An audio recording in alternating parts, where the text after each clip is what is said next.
Mom ये सब क्या है? ये लैंड डिग्रेडेशन क्या है? और ये सॉइल इरोजन क्या है? ये सब आज के क्लास में पढ़ लेना। मॉम पर सर बीमार है, उनको कोविड हो गया है।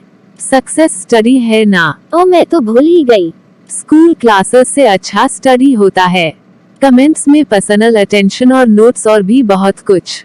मैं तो जा रही हूँ क्लासेस। लेकिन तुमने तो कहा था कि सर बीमार है। Success study classes mom. Naughty girl.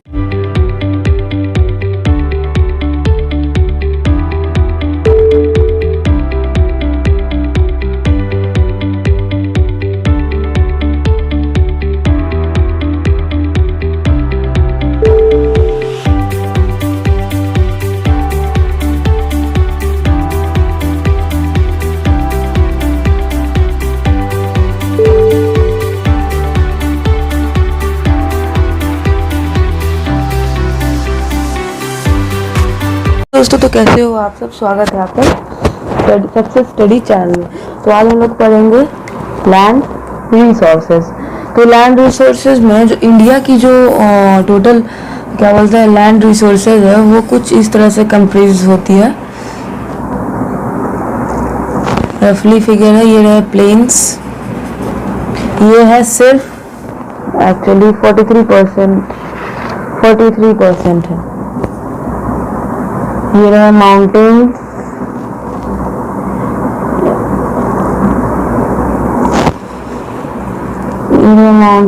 ये है 30%। ये रहा प्लेट्यूज, ये है 27%। ओके,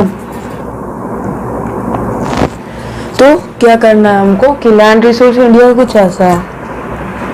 तो इंडिया में प्लेन आप तो सब जानते ही होंगे, सब एक्चुअली सारा तरह के लैंड के बारे में। माउंटेनियस लैंड कैसा होता है, और फिर प्लेन लैंड कैसा होता है, और रिसोर्स वाला लैंड कैसा होता है। तो प्लेन जो है, प्लेन पे हम करते क्या, उसमें खेती बाड़ी बहुत ज़्यादा होती है। तो खेती बाड़ी होती है प्लेन्स पे, तो खेती बाड़ी तो समझते ही होंगे आप लोग।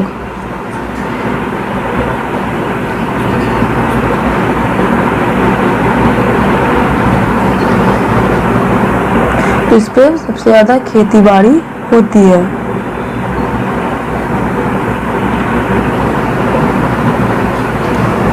तो यहाँ पे खेती बाड़ी होती है प्लेन्स में। माउंटेन टूरिस्ट के लिए फेमस है, वहाँ पे सीनरी अच्छी होती है, इसलिए टूरिस्ट लोग वहाँ पे ज़्यादा अट्रैक्ट होते हैं और जाते हैं। आप भी बहुत छुट्टियों में माउंटेन ही जाना है इस बार। ओके, तो अब प्लेट्यू की बात करते हैं। तो प्लेट्यू होता है माइनिंग्स के लिए रिच होता है, यहाँ पे खनिज पदार्थ ज़्यादा होते हैं। ओके, तो ये माउंटेन, तो ये जो इलाका होता है ये बहुत ही ज़्यादा मिनरल से रिच होता है, इसीलिए प्लेट्यूज में माइनिंग का काम होता है। और प्लेन्स में जो ऐसा कुछ हो रहा है, प्लेन्स में हम खेती बाड़ी करते हैं, रहन सहन, मतलब सबसे ज़्यादा इंडिया की आबादी प्लेन्स में ही बसती है। ओके, उसके बाद प्लेट्यूज में बसती है, उसके बाद माउंटेन्स में बसती है। ध्यान रखिएगा दोस्तों, प्लेन 43% है सबसे ज़्यादा, इसलिए सबसे ज़्यादा प्लेन में बसती है। माउंटेन 30% है, तो माउंटेन सेकंड नहीं होगा, क्योंकि माउंटेन इलाका में बहुत कम लोग ही रहते हैं। तो प्लेट्यू में माउंटेन से ज़्यादा लोग रहते हैं। तो पहले नंबर पे प्लेन, दूसरे नंबर पे प्लेट्यूज, तीसरे नंबर पे माउंटेन। पॉपुलेशन के आधार पर समझ सकते हैं आप लोग, पॉपुलेशन के आधार पर। तो अभी हम लोग जो प्लेन्स में खेती कर रहे हैं, वो खेती करते करते मतलब बहुत ज़्यादा खेती करोगे, इमेंस खेती करोगे, तो वो जो है वो धीरे धीरे जगह खराब होने लगती है, और वो लैंड, और उसको हम लैंड डिग्रेडेशन कहते हैं। तो रिसोर्सेज को हटाओ और डिग्रेडेशन चढ़ाओ।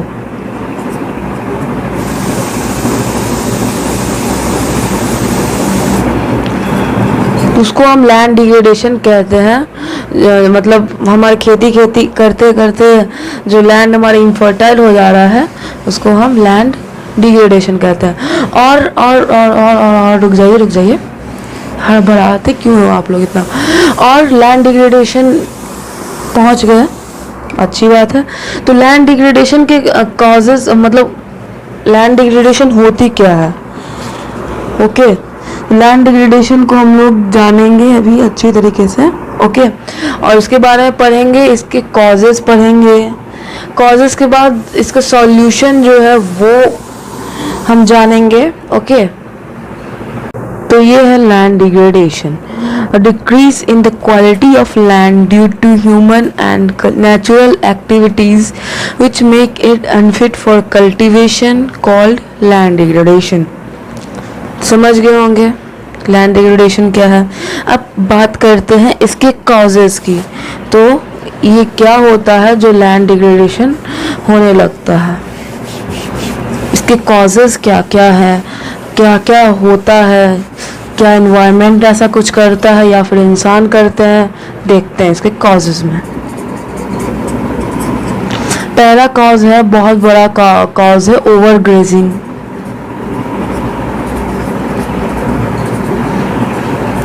मतलब जो कैटल वगैरह होते हैं वो जो घास चरते हैं वो एक ही इलाके में चरते हैं। ये मेनली हमें एमपी में, मध्य प्रदेश में, गुजरात में और महाराष्ट्र में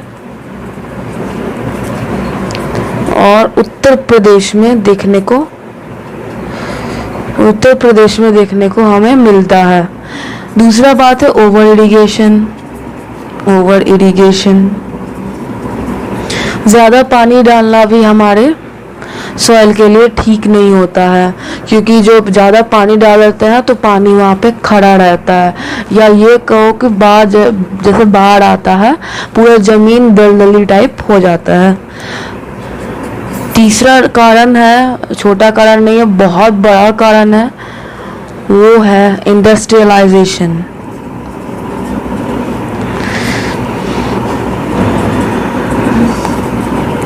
तो फैक्ट्रीज है, इंडस्ट्रीज है, वो सब अपना वेस्ट जो है वो लैंड पे ऐसे ही फैला देती है। इस कारण से वो जो फर्टिलिटी है उसकी वो खत्म हो जाती है और वो लैंड डिग्रेड हो जाता है। चौथा है माइनिंग और डिफॉरेस्टेशन।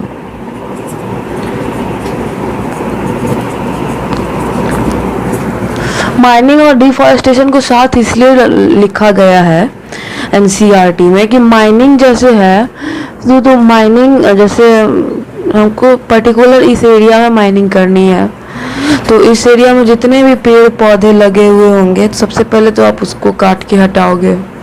उसके बाद जो माइनिंग में उसको जो ऐसे करोगे, खोदोगे, उसके बाद वहाँ पे कोल जलाया जाता है, मतलब कोयला को जलाया जाता है, वो भी हानिकारक है सॉइल के लिए, वो बर्बाद कर देता है आसपास के सॉइल को। ओके, तो अब बात करते हैं हम सीमेंट इंडस्ट्रीज की। Yes, cement and limestone industry. Cement और लाइमस्टोन इंडस्ट्रीज जो है वो पत्थर को बहुत ज़्यादा घसना पड़ता है उनको, ताकि सीमेंट जो है वो, मतलब क्या बोलते हैं उसको, ज़्यादा लंप्स सीमेंट में ना आए, तो ज़्यादा घसना पड़ता है। उसमें से जो धूल निकलती है वो भी लैंड पे पड़ती है और लैंड को ख़राब कर देती है। तो देख लिया, और इसके सॉल्यूशंस देखते हैं। इन कॉजेज़ के सॉल्यूशंस भी हैं, बहुत सारे सॉल्यूशन हैं। ओके, देखते हैं कुछ सॉल्यूशंस इनके।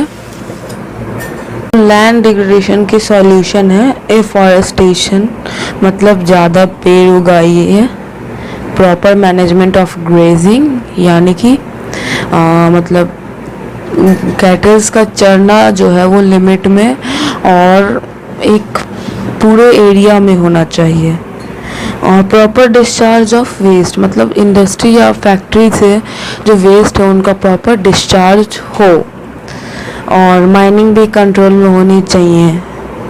ओके, तो इसके बाद आप एनसीईआरटी के बुक में देखोगे तो वहाँ पे एक टॉपिक है टाइप्स ऑफ सॉइल। तो टाइप्स ऑफ सॉइल क्या हो गया, alluvium soil, black soil, arid soil, etcetera etcetera. Okay, तो इस टॉपिक से हम बाद में निपटेंगे, पहले हम सॉइल इरोजन पढ़ेंगे, क्योंकि सॉइल इरोजन जो है वो बहुत लैंड डिग्रेडेशन से ही, उसी टॉपिक से वो मिलता जुलता है।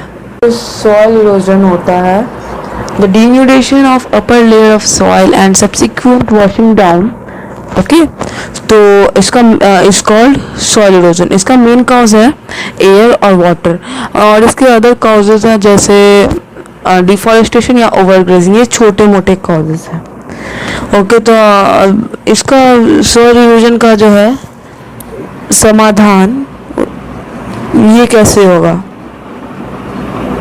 ओके, तो जैसे जो सॉइल इरोजन से या फिर सुन लीजिए अदर कॉजेज में एक और wrong farming methods.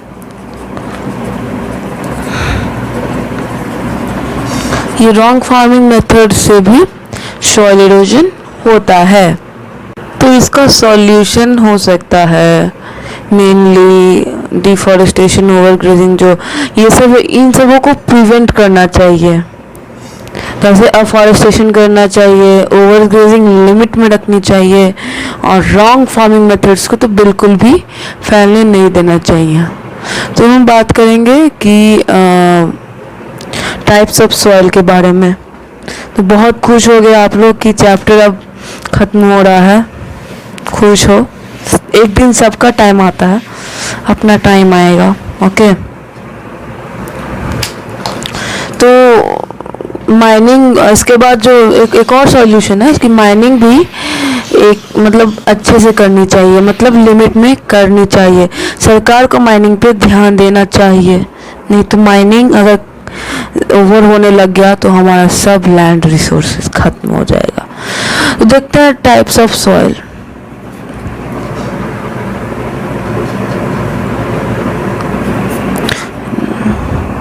Types of soil, तो टाइप्स ऑफ सॉइल देखते हैं। तो सॉइल का जो पहला टाइप होता है वो होता है एल्यूवियल सॉइल।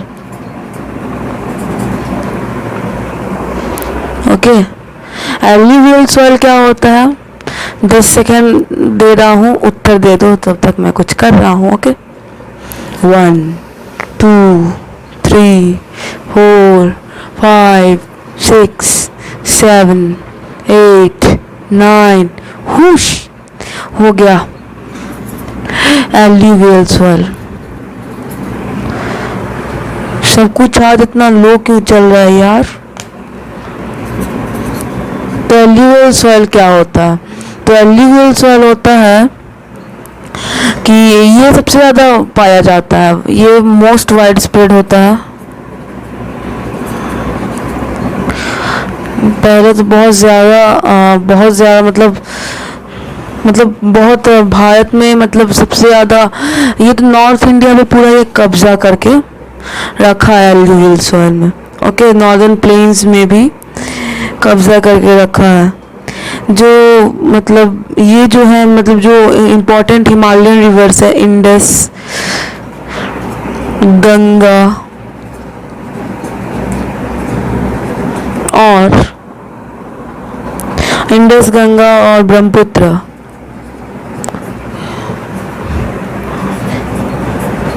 ये 3 नदियां द्वारा ज़्यादा डिपॉजिट किया जाता है ये सॉइल्स। ओके, और एक और ये जो है अपने एज के हिसाब, ये राजस्थान गुजरात में पाए जाते हैं बहुत ज़्यादा की मात्रा में। ये ईस्टर्न कोस्टल प्लेन में भी डेल्टा, महानदी के डेल्टा, गोदावरी के डेल्टा, कृष्णा कावेरी के डेल्टा में मिल जाते हैं। ओके, तो और इसके बाद ये इनका 2 टाइप होता है इनके एज के हिसाब से, भंगार और खादर। भंगार जो होता है वो लेस फर्टाइल होता है, कंकड़ ज़्यादा होता है, कंकड़ पत्थर, और एज में पुराना होता है। खादर जो होता है वो नया मिट्टी होता है, ज़्यादा फर्टाइल होता है, और कंकड़ पत्थर उसमें कम होते हैं। अब बात करते हैं ब्लैक सॉइल की। ब्लैक सॉइल क्या होता है? ब्लैक सॉइल होता है, ब्लैक सॉइल ये ब्लैक कलर का होता है, ब्लैक इन कलर। और ये जो है ये कॉटन के लिए बहुत अच्छा होता है, मतलब कॉटन उगाने के लिए बहुत ज़्यादा फर्टाइल होता है। ओके, तो इसका जो है ये बेसल्ट रीजन में ज़्यादा पाया जाता है, यानी कि डेक्कन ट्रैप रीजन में, और पूरे नॉर्थ वेस्ट पे इसी का कब्जा है। और ब्लैक सॉइल जो होते हैं ये बहुत फाइन होते हैं, मतलब बहुत सूक्ष्म होते हैं ये। ओके, ये soil calcium carbonate, magnesium, potash और लाइम में रिच होते हैं। ये फास्फोरस को बहुत कम कंटेन करते हैं और और और और और और, और, और जो है ये सॉइल जो है ये मतलब क्या बोलते हैं वो डीप क्रैक को, मतलब जो गर्मी में जो क्रैक होती रहती है सारे मिट्टी में, वो क्रैक को ये प्रिवेंट करते हैं। ओके, अब बात करते हैं रेड एंड येलो सॉइल की। Red and yellow soil, red and yellow soil ये होता है कि ये igneous rock, crystalline igneous rock से बना होता है, ऑफ क्रिस्टलिन इग्नियस रॉक्स। ये क्रिस्टलिन इग्नियस रॉक से बना हुआ होता है, और इसमें जो है मतलब ये जो है ये लो रेनफॉल के एरिया में ज़्यादा पाया जाता है। लो रेनफॉल, ये लो रेनफॉल के इलाके में, मतलब जहाँ पे कम रेनफॉल होती है वहाँ पे ये ज़्यादा पाया जाता है। ये उड़ीसा, छत्तीसगढ़ और मतलब साउथ में पाया जाता है, गंगा प्लेन के साउथ में। ओके, गंगा प्लेन के साउथ में, ना कि इंडिया के साउथ में। अब बात करते हैं हम लोग लैटरीन सॉइल की। ओह शिट, फिर से मैंने लैटरीन लिख दिया।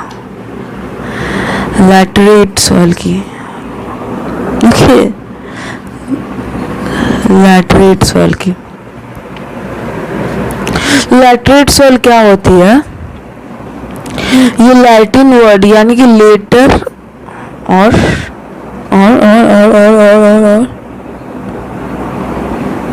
ओफो, ये लेटर मतलब होता है, क्या होता है बताओ?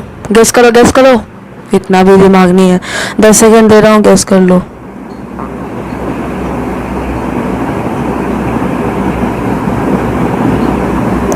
चलिए हो गया टाइम। तो ये जो है लेटर मतलब होता है ब्रिक, मतलब ईंट। ईंट जो होता है, तो ये जो है मतलब ट्रॉपिकल, और ये जो है डेवलप होते हैं ट्रॉपिकल और सब ट्रॉपिकल एरिया में, सब ट्रॉपिकल एरियाज में ये डेवलप होते हैं। ओके, ये जो है ये इनका एसिडिक कम होता है, ये जिनकी पीएच जो है ये 6 से कम होती है। ओके, ये साउदर्न स्टेट्स में ज़्यादा पाई जाती हैं, और महाराष्ट्र के वेस्टर्न रीजन में, उड़ीसा, वेस्ट बंगाल, मतलब वेस्ट बंगाल का कुछ पार्ट, नॉर्थ ईस्ट में रीजन्स, और एवरग्रीन फॉरेस्ट, डिसिडियस फॉरेस्ट में ये ज़्यादा पाई जाती हैं। एरिड सॉइल पे आते हैं हम लोग। ओके, एरिड सॉइल, फिर फॉरेस्ट सॉइल, बस उसके बाद चैप्टर खत्म।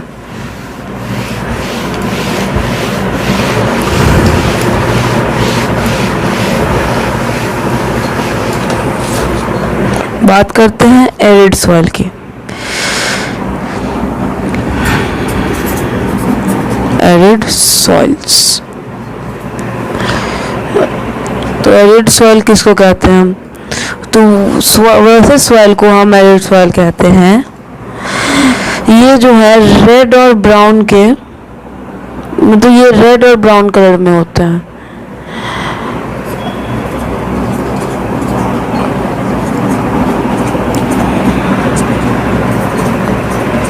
ये रेड और ब्राउन कलर में होते हैं।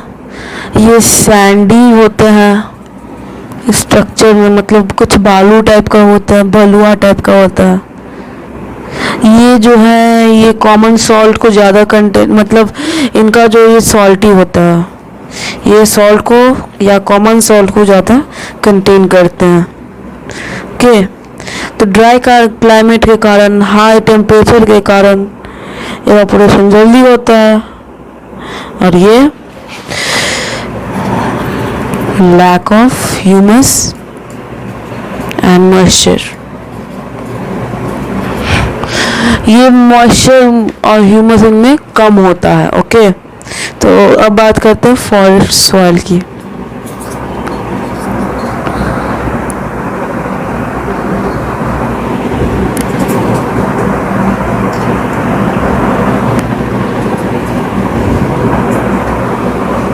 और ये हिली और माउंटेनियस इलाकों में होते हैं, जहाँ पे फाउंड इन हिली एंड माउंटेनियस एरियाज। ओके, जहाँ पे बहुत सफिशिएंट रेन होती है, और ये फॉरेस्ट में पाए जाते हैं, जैसा कि नाम से पता चल रहा होगा। ओके, तो ये लोमी होते हैं, सिल्टी होते हैं। ओके, ये स्नो कवर्ड एरिया में भी होते हैं। ये सॉइल का डिन्यूडेशन का मतलब, ये सॉइल एसिडिक होते हैं और ज़्यादा ह्यूमस नहीं होता है इनमें, समझ गया। तो ये चैप्टर खत्म होता है आपका यहीं पे। तो सुन लीजिए, रुक जाइए, इससे आपको एक और ज़रूरी सूचना देनी है मुझको। इस चैप्टर के डिस्क्रिप्शन में आपको नोट्स मिल जाएगी, और नोट्स 95% वाले नोट्स नहीं, नोट्स में एडिशनल क्वेश्चंस हैं। ओके, सॉरी, एडिशनल क्वेश्चन है डिस्क्रिप्शन में मिल जाएगी। और उसके बाद यस, डिस्क्रिप्शन में मैं आपको तीनों एपिसोड्स के लिंक भेज दूंगा, ताकि आप लोग जो नहीं देखे हो वो भी देख लो। और स्टे होम, स्टे सेफ। मिलते हैं अगले चैप्टर में। Okay, bye.